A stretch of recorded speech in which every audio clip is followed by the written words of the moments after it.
Hello friends, welcome to civil exam guru. Civil exam guru YouTube channel में दोस्तों आप लोगों का हार्दिक स्वागत है।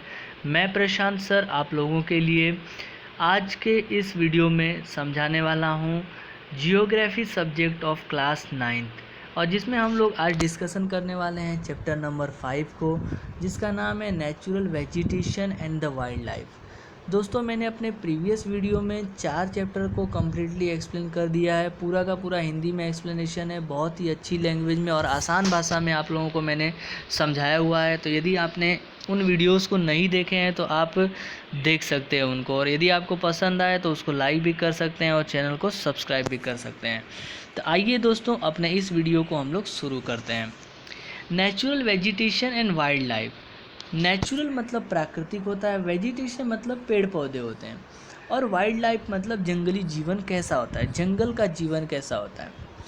जंगल में आप लोगों को पता होता है कि वेजिटेशंस भी होते हैं और एनिमल्स भी होते हैं।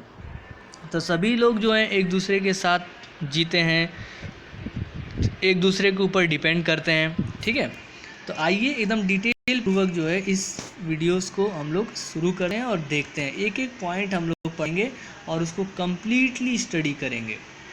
Have you observe the types of the tree? क्या आपने कभी अलग अलग प्रकार के पेड़ पौधे देखे हैं?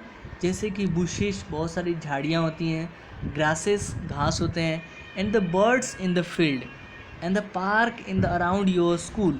आपके स्कूल के चारों बाजू जो पार्क होता है उसके अंदर। आर दे सिमिलर और देयर आर एनी वेरिएशन? क्या वो सभी सेम होते हैं या फिर किसी भी प्रकार का उसके अंदर वेरिएशन होता है, चेंज होता है? India is a vast country, you can imagine the type of bioforms available throughout the country. Bharat एक बहुत ही विशाल देश है और इसके अंदर आप जो है अनुमान लगा सकते हो कि इसके अंदर बहुत ही बड़े बड़े बायोफॉर्म्स अवेलेबल हैं पूरे देश में। Our country India is one of the 12 mega biodiversity country of the world.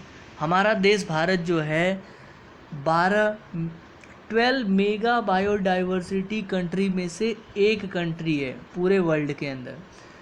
With about 47,000 plant species in India occupy 10th place in the world and the 4th in Asia in the plant diversity. India के अंदर, भारत के अंदर 47,000 plant पौधों की, पेड़ पौधों की प्रजातियां हैं, जो पूरे विश्व में भारत जो है वो 10वें स्थान पे है। एंड 4th इन एशिया, और एशिया में प्लांट डाइवर्सिटी के अंदर भारत जो है वो 4थे स्थान पे है। कितने नंबर पे है? 4th नंबर पे है। There are about 15,000 flowering plants in India, which about for 6% in the world's total number of the flowering plants. Bharat के अंदर 15,000 फ्लावरिंग प्लांट्स हैं, फ्लावर के प्लांट्स हैं, जो पूरे वर्ल्ड का 6% हिस्सा जो होता है वो जो है इंडिया के पास है। The country has many non-flowering plants such as ferns, algae and fungi. Bharat के अंदर बहुत से नॉन फ्लोरिंग प्लांट्स भी हैं, जैसे फर्न्स होता है, एल्गीज होती हैं और फंगीज होती हैं। India has approximately 19,000 species of animal as well as a rich variety of the fish and its fresh and marine water. Bharat के अंदर कम से कम दोस्तों 90,000 एनिमल्स की प्रजातियां हैं, जिसमें अलग अलग प्रकार के बहुत सारे फिश हैं और मरीन वाटर हैं। Natural vegetation refer to the plant community which has grown naturally without human aid and has been left undistributed by the human for a long time. Natural vegetation दोस्तों जो प्राकृतिक पेड़ जनजीवन और प्राकृतिक पेड़ पौधे जो हैं, वनस्पतियां हैं, वो बिना किसी ह्यूमन एफर्ट के अपने आप वो लोग पैदा होते हैं। This is term as a virgin vegetation. इसको हम लोग विर्जिन वेजिटेशन बोलते हैं और बहुत अधिक समय तक वो जो है जीवित रहते हैं। दस cultivated crops and the fruits orchard from the part of vegetation but not the natural vegetation. दोस्तों जो कल्टिवेटेड क्रॉप होते हैं, जो खेती बाड़ी के अंदर हम लोग फसल उगाते हैं, जो फ्रूट्स होते हैं हम लोग फलों को उगाते हैं, जो बाग बगीचे हम लोग लगाते हैं, वो सब भी वेजिटेशन का एक हिस्सा है, लेकिन वो नेचुरल वेजिटेशन नहीं है। The virgin vegetation which are purely Indian are known as endemic or indigenous species, but those which have come from outside India are termed as exotic plant. ऐसा वेजिटेशन जिसके अंदर पूरा का पूरा जो वेजिटेटिव पार्ट्स हैं वो दोस्तों इंडियन का है और उसको बोलते हैं एंडेमिक्स और indigenous species, but those which have come from outside India are term as a exotic plant. The term flora is use to denote the plants of a particular region और a period. Flora का मतलब होता है दोस्तों कि जो plants जो हैं उस पर्टिकुलर रीजन में और बढ़ते हैं. Similarly the species of animal are referred as a fauna. अलग अलग जानवरों की जो प्रजाति होती है उसको हम लोग बोलते हैं फौना, और अलग अलग पौधों की जो प्रजाति होती है उसको हम लोग बोलते हैं flora. This huge diversity in flora and fauna kingdom is due to the following factor. ये कुछ कारणों की वजह से उसके अंदर इतनी अलग अलग प्रजातियां जो हैं वो पाई जाती हैं. दोस्तों सबसे पहला है लैंड, ज़मीन का हिस्सा.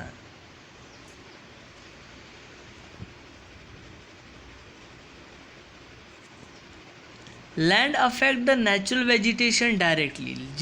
ज़मीन जो है वो प्राकृतिक वेजिटेशन को बहुत ही डायरेक्टली और इनडायरेक्टली अफेक्ट करता है. Do you expect the same type of vegetation in the mountainous plateau and the plain area in the dry and the wet region. क्या आप ऐसा अनुमान लगा सकते हो कि एक ही प्रकार का वेजिटेशन जो है, वनस्पतियाँ जो हैं वो माउंटेन में भी होंगी, प्लेटू में भी होंगी और प्लेन रीजन में होंगी. The nature of the land influence the type of vegetation. जो ज़मीन का प्राकृतिक है वो जो है अलग अलग वेजिटेशन को भी इफ़ेक्ट करता है. The fertile level is generally develop to the agriculture. जो बहुत सारे फर्टाइल लेवल हैं जो खेती बाड़ी करने की ज़मीनें हैं. Undulating and the rough terrains are the area where grassland and the woodland develop and give the shelter to the variety of wildlife. जो अंडुलेटिंग है, ऊबड़ खाबड़ ज़मीनें हैं जिसके ऊपर बहुत सारे जंगली जानवर और झाड़ियाँ रहती हैं और उसमें बहुत सारे एनिमल्स जो हैं वो शेल्टर करते हैं, उसके अंदर रहते हैं. Soil also very over the spaces. The different types of the soil provide the basis for the different type of vegetation. Soil जो है, जो अलग अलग वेजिटेशन होती हैं वो मिट्टी पे ही उगती हैं, तो सॉइल जो है वो एक उसका इम्पॉर्टेंट फैक्टर है. The sandy soil of the desert support cactus and the thorny bushes while wet marshy and deletic soil support the mangroves and the deletic vegetation. जैसे कि दोस्तों सैंडी सॉइल होती है रेगिस्तान की, वो कैक्टस और थ्रोनी बुशेस को सपोर्ट करती हैं, और जो थोड़ी से नमी वाले वातावरण होता है उसके अंदर marshy deltaic soil support the mangroves and the deltaic vegetation. The hill slope with some depth of the soil have a conical tree. जो हिल स्लोप होते हैं, जो पहाड़ी होते हैं, उसके ऊपर जो कोन्स वाले ऐसे कॉनिकल्स ट्री आपको दिखाई देंगे. क्लाइमेट भी एक फैक्टर है जिसके ऊपर टेम्परेचर है. The character and extent of the vegetation are mainly determined by the temperature along with the humidity in the air, precipitation and the soil. Temperature जो है वो एयर की ह्यूमिडिटी, वहाँ का वर्षा मतलब प्रेसिपिटेशन और वहाँ की मिट्टी के ऊपर डिपेंड करता है. On the slope of the Himalayas and the hill of the peninsula above the height of 915 metre, the fall in the temperature affect the type of vegetation and its growth and change it from the tropical to subtropical, temperate and alpine vegetation. तो in this way दोस्तों temperature is affect to the vegetation also in the growth of the vegetation and some tropical to subtropical temperate region. Now let us move the next page. You can see in this page that temperatures characteristic of the vegetation zone. Vegetation zones: tropical, subtropical, temperate and alpine. Vegetation zone is divided into 4 types: mean annual average temperature in degree, mean temperature in January, and that's the mark. Means tropical region having temperature is above 24, subtropical 17 to 24 degree, temperate 7 degree to 17 degree, and alpine is below 7 degree Celsius. Meanwhile, in the case of January, tropical regions having degree of temperature is 18 degree, subtropical is 10 degree to 18 degree, temperate is minus 1 degree Celsius to 10 degree Celsius, and alpine having below the 1 degree Celsius. But in tropical zone there is no forest, subtropical zone there is a forest in rare case, forest some with snow, and alpine having the snow. Environments Atlas of India in 2001 central pollution control board Delhi, ये जो लिया गया है वो दोस्तों CPCB board Delhi से लिया गया ये जो पिक्चर्स। अब नेक्स्ट है sunlight is also affect to the vegetation, photo period, variation in duration of sunlight at the different place is due to difference in the latitude, altitude, season and the duration of the day. Due to the longer duration of sunlight, tree grow faster in summer. दोस्तों summer के अंदर sunlight जो है वो अधिक समय तक रहता है, इसके कारण से ट्रीज जो हैं वो समर में बहुत जल्दी उगते हैं। Next is precipitation. दोस्तों पेड़ पौधों को जो पानी मिलता है, जो नेचुरल वेजिटेशन होते हैं उनको अल्टीमेटली जो रेनफॉल होती है, जो बारिश होती है उसके अंदर से पानी मिलता है। In India almost the entire rainfall is brought in by advancing south west monsoon.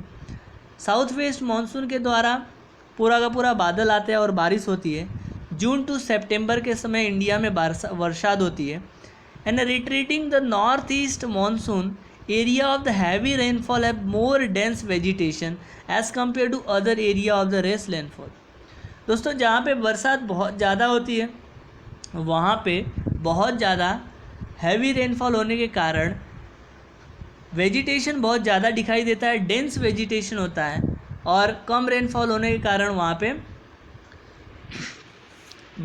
Vegetation कम होता है। Have you ever thought as to why forest are important for human being? दोस्तों आपने कभी ऐसा सोचा है कि ये ह्यूमन बीइंग के लिए क्यों इतना इम्पॉर्टेंट है ये forest are renewable resource and play a major role in enhancing the quality of environment.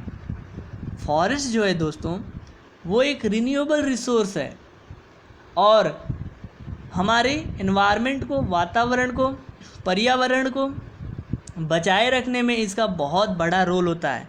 किसका? फॉरेस्ट का। दे मॉडिफाई द लोकल क्लाइमेट, वो लोकल क्लाइमेट को भी चेंज कर सकते हैं। Control soil erosion, soil erosion को भी रोकने का काम करते हैं।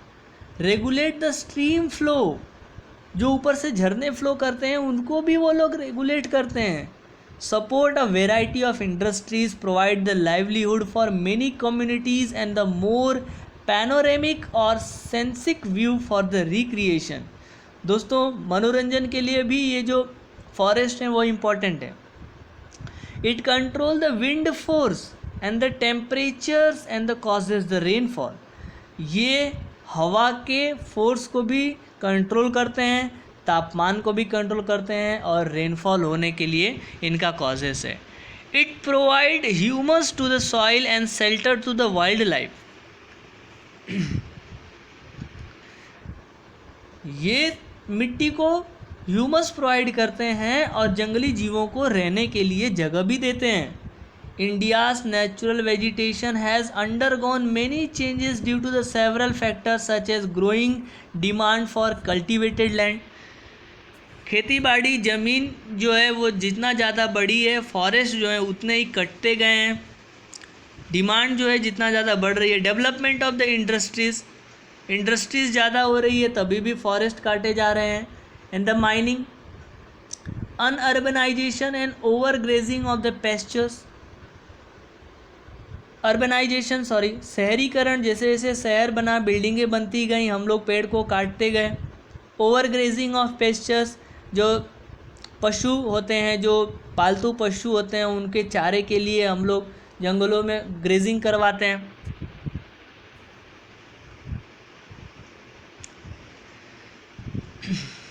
Vegetation cover of India in the large part is no more natural in the real senses.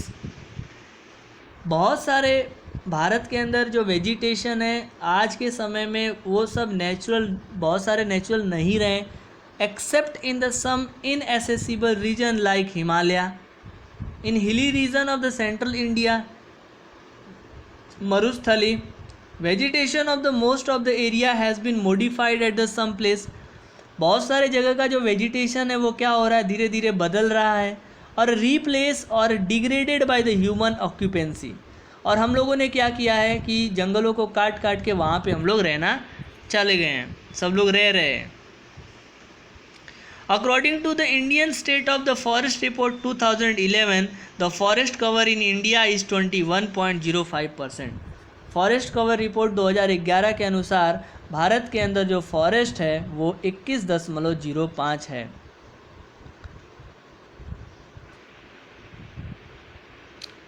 इस तरीके से दोस्तों आज के इस वीडियो को हम लोग यहीं पे समाप्त करते हैं। आने वाले वीडियो में मैं आपको इकोसिस्टम पढ़ाऊँगा, जिससे आप लोगों को मुझे समझ में आ रहा है कि वीडियोस आपको पसंद आ रहे होंगे, आपको चीज़ें समझ में आ रही होंगी। मेरे द्वारा जो कुछ भी समझाया जा रहा है वीडियो के माध्यम से आपको समझ में आ रहा होगा। यदि किसी भी प्रकार का आप सजेशन देना चाहते हैं तो आप कमेंट बॉक्स में कमेंट कर सकते हैं। Friends, thank you very much for watching these lectures. Keep watching, keep sharing friends. This is very important video for school level students, for competitive students, those who are preparing for competition exam. It is very important things to learn: geography, history, civics, politics, economics. These are all things is important in our lifetime also. Thank you very much friends.